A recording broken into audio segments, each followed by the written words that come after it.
ఇవాళ అసెంబ్లీ నడిచింది. ఇక మంచిగా నిమ్మలంగా నిదానంగా నడిచిందులో ఇక మరి ఇవాళ స్పెషల్ ఏంటంటే ఇక కులగణన మీద చర్చ నడిచింది.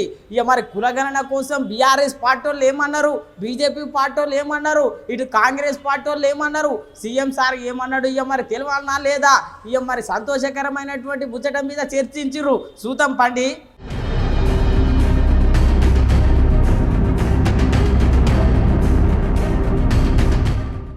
వారెవ్వ అసెంబ్లీ సమావేశాలంటే ఇట్లా జరగాలలో ఇవల్ల ఎవరినెవరు తిట్టుకున్నది లేదు, ఒకరినొకరు కొట్టుకున్నట్టు మాట్లాడింది లేదు. మంచిగా నిమ్మలంగా నిదానంగా నడిచింది. మొదలు స్పీకర్ సార్ కొత్తగా అసెంబ్లీలో అడుగు పెట్టిన వాళ్ళకి అవకాశం ఇచ్చిండు. ఒక్కొక్కరు లేచి ఇక సమాధానం చెప్పిర్రు. షాద్నగర్ ఎమ్మెల్యే సార్ అయితే ఉండలేని సమస్యలు అని చెప్పిండు. గట్లా కాదు, ఏదన్నా ఒక సమస్య వెళ్తే మొత్తం మీద మంత్రి దగ్గర పోతుంది, సమస్య పరిష్కారం అవుతుంది అని చెప్తే గీ తీరులా సమాధానం ఇచ్చిండు షాద్నగర్ ఎమ్మెల్యే సారు. మీరు అన్ని సమస్యలు చెప్తే కష్టమైన పని. అది మళ్ళొక్కసారి విజ్ఞప్తి చేస్తున్నా, నియోజకవర్గానికి సంబంధించి ఒక్క సమస్య 3 minutes లోపల కంప్లీట్ చేయండి ప్లీజ్. అధ్యక్ష, కొత్త సభ్యులం అధ్యక్ష, తెలిసి తెలుగు మాట్లాడుతుంటాం అధ్యక్ష, ఒక అవకాశం ఇవ్వాలి. ఎడ్యుకేషన్ కూడా నిర్వీర్యం అయిపోయింది అధ్యక్ష, హాస్పిటల్ హెల్త్ గ్రౌండ్ కూడా నిర్వీర్యం అయిపోయింది అధ్యక్ష. ఈ సమస్యల మీద మరి ప్రభుత్వం ఇప్పుడొచ్చిన ప్రభుత్వమైన మాకు లక్ష్మీదేపల్లి ప్రాజెక్టు రిజర్వాయర్ చేపట్టే విధంగా చర్యలు తీసుకోవాలి అధ్యక్ష. గదుల్లో షాద్నగర్ ఎమ్మెల్యే సార్ సమస్యలు అటెనక కడియం సిఆర్ సార్ లేచిండు. లేచినాక మాకు ఇచ్చినటువంటి సైనిక్ స్కూల్ను వేరే దగ్గరికి మారుస్తున్నారంట. అట్లా మార్చేది లేదు, మా దగ్గరనే పెట్టాలని చెప్పి డిమాండ్ చేసిండు ప్రభుత్వానికి. స్టేషన్ గన్పూర్ నియోజకవర్గానికి మంజూరైన సైనిక్ స్కూల్ను యాజ్ ఇట్ ఈజ్గా అక్కడే నిర్మాణం చేయాలని కొత్తగా కేంద్ర ప్రభుత్వం పైన ఒత్తిడి తీసుకువచ్చి మన రాష్ట్రానికి అదనంగా సైనిక్ స్కూల్స్ తెచ్చుకోవాలని చెప్పి నేను రాష్ట్ర ప్రభుత్వానికి సూచన చేస్తున్నా. ఎట్టి పరిస్థితిలో కూడా స్టేషన్ గన్పూర్ నియోజకవర్గం ఎల్కుర్తి గ్రామంలో ఏర్పాటు చేయదలుచుకున్న సైన్స్ స్కూల్ మాత్రము మార్చవద్దని, తరలించవద్దని, నిర్మాణాలను వెంటనే చేపట్టాలని చెప్పి నేను ఈ సందర్భంగా కోరుతున్నాను. ఇన్నర్ గదుల్లో సారు సమస్య అటెనక దీనికి సమాధానం ఇచ్చిండు మంత్రి కోమటిరెడ్డి వెంకటరెడ్డి సారు. పెద్దలు కడియం సిఆర్ గారు చెప్పినట్టు సైనిక్ స్కూల్ విషయంలో 2017లో శాంక్షన్ అయినట్టు వారు తెలిపారు అధ్యక్ష. దాన్ని షిఫ్ట్ చేస్తున్నారని చెప్పి వారు చెప్పారు. కొత్త సైన్స్ స్కూల్ వచ్చినప్పుడు కొత్త ఏరియాలో శాంక్షన్ చేపిస్తాం. నాకు గౌరవ సభ్యులు ఎందుకంటే 2017లో శాంక్షన్ అయినప్పుడు మొన్నటి వరకు 9 మంది పార్లమెంట్ సభ్యులు, లోక్సభ సభ్యులు, 6 రాజ్యసభ సభ్యులు ఉండే. అప్పుడు మీరు ఫాలో అప్ చేసి అంతో ఇంతో ఫ్రెండ్షిప్ ఉండే మీకు బీజేపీ గవర్నమెంట్తోని, అప్పుడు పూర్తి చేసుకుంటే మంచిగా ఉంటుండే. అయినా సరే దీన్ని కూడా కేంద్ర ప్రభుత్వం దృష్టికి తీసుకొస్తాం. ఇన్నర్ గదుల్లో మంత్రి సారు సమాధానం. మంత్రి సారు మాటలు అయిపోయినాక పాడి కౌశిక్ రెడ్డి సార్ లేచిండు. మా నియోజకవర్గంలో కొన్ని రిపేర్లు ఉన్నాయి, అవి చేయాలని చెప్పిండు. బోర్నపల్లి ఇప్పల్ నర్సింగాపూర్ రోడ్ అధ్యక్ష దాదాపు 1,50,00,000 రూపాయలతో టెండర్ అయిపోయి ఉంది అధ్యక్ష. దయచేసి అది కూడా క్యాన్సిల్ చేయొద్దు అధ్యక్ష, ఎందుకంటే రైతులకి అది కూడా చాలా అవసరమైన రోడ్ కాబట్టి దయచేసి అది కూడా క్యాన్సిల్ చేయొద్దని కోరుతా ఉన్నాను అధ్యక్ష. కౌశిక్ రెడ్డి సార్కు సమాధానం ముద్దుగానే ఇచ్చిండు మంత్రి కోమటిరెడ్డి వెంకటరెడ్డి సారు. ఎన్నుండ్రి ఉదాహరణ ఎగ్జాంపుల్ చెప్పిన నాకు ఆన్సర్ 890 కోట్లు శాంక్షన్లు ఇచ్చినా అంటే నేను మినిస్టర్ కాగానే అన్ని sanction letter తెప్పించుకున్నా.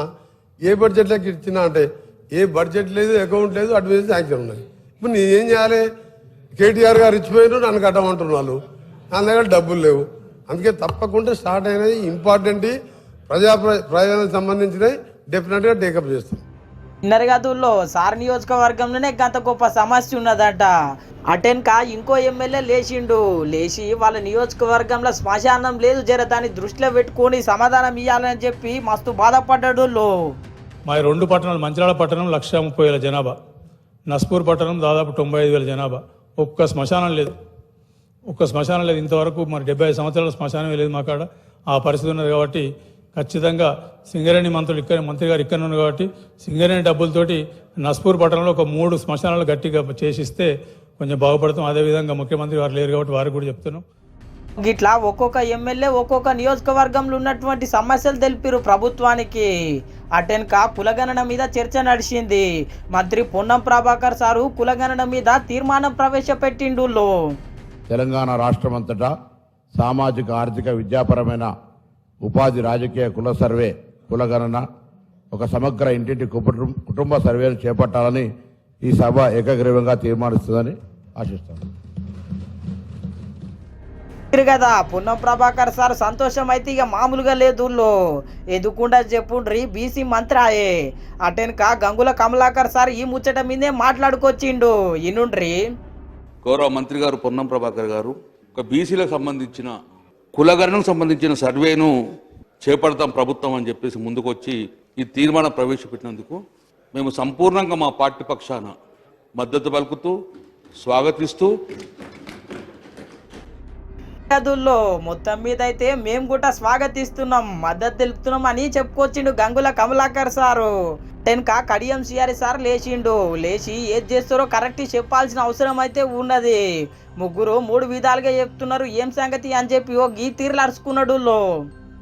We are welcoming the resolution, we're nothing against this resolution. కాకపోతే మీరు మాట్లాడుతూ 3 పదాలు